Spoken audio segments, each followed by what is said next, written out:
Well, Darren, a 3-year contract alongside Gavin Strachan to take Peterborough United forward, and I guess that longevity and that project is something that really excited you.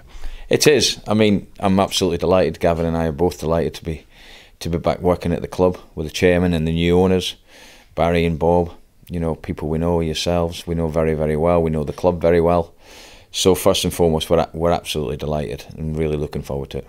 And I guess when you have those discussions, particularly with the new owners, it's important to know from your side of things that what you want to achieve here is plausible. And that's obviously conversations you've had, and you're really excited about what lies ahead. Yeah, I am. I mean, things have changed since I was last here. The main thing would be the new owners working alongside the chairman.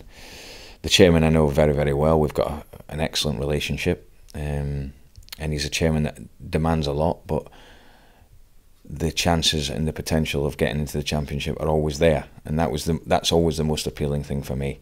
I need to be aiming to get in the Championship, and if we can stay there, and that's goes hand in hand with what he wants, and also the new owners. They've made that clear. Added to that, the training ground's far better. We've got developments with the stadium going on, the academy, and the budget that's going to be given there.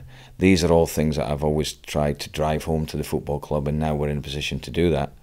So it's got fantastic potential. The best position it's been in, I think, certainly since the last time I left. It's certainly different to that, for the good reasons. And we want to build a squad, a group of players that ties in with all that. We want to have a fairly young squad, lots of energy, lots of drive and ambition that matches ours. And also we've got 8 games left of this season to try and get into that Championship. That's not dead and buried yet.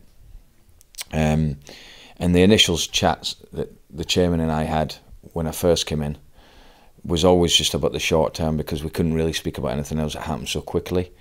But we'd had quite a few conversations about next season, and I think it was going to be a gimme that, regardless of the results, because the results haven't been as we wanted. But now we've just felt the uncertainty of all we wanted to put to bed. So I'm delighted. I'm really excited about it. I've had a break. I'm ready to go. I'm raring to go, as is Gavin. And we'll give it our best. There's no doubt about that. And ultimately, obviously, you've been away from the club for a long while now, and then the club hasn't moved into that Championship since then. It's obviously a very difficult thing to get promotion out of this league. But as you say, we've still got 8 games this season, and also planning can now start, of course, to the importance of next season. Yeah, and that is important, because the longer we left it, with the uncertainty, in terms of, obviously, this season, it might be a case of doing things a little bit later than normal, because we don't know what league we're going to be in and all the rest of it. But certainly it gives me now scope with the club to start building and making decisions about certain things, which we'll be doing. But no, I'm looking forward to it, and it's great to be back, and I know the club very, very well, and that is an important thing. Yeah, and obviously Gavin came from an academy background. You've always been an advocate of promoting from within your academy, and the investment that's going to take hold over the next few years is really important as well, not just for you guys, but also for the academy to see there's a pathway through to the first team. Yeah, I think the selling point for us as a club has got to be that pathway, and I've always advocated that we want younger players through. We haven't had enough. I think that Leo and Jermaine were the last couple, Joe and Yule before that. Good players, but obviously all moved on now. So we've got to get more players through, and especially with the rules being, this season it's 1 player from the youth development squad, next season it's 2.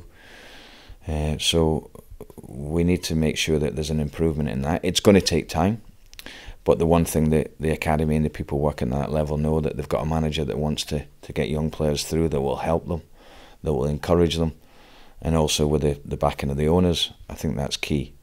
But now this is all put to bed, we can look forward to the future. We know what we want to do as a football club. We know the plans we've got in place to try and get things, as a one, not just a us and them sort of thing. It's got to be as one football club working together, whether it's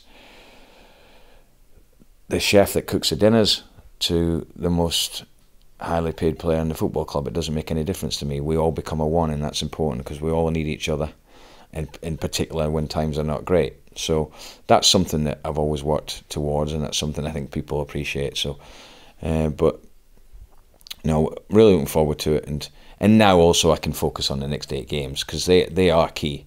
There's no getting away from the fact that we're not in a position where, possibly through a little bit of luck of other results, we have to admit, but we're not in a position where the season's over, whereas many teams are. We have still got a chance, but we need to obviously improve the results quickly. But perhaps this, the uncertainty going away may help.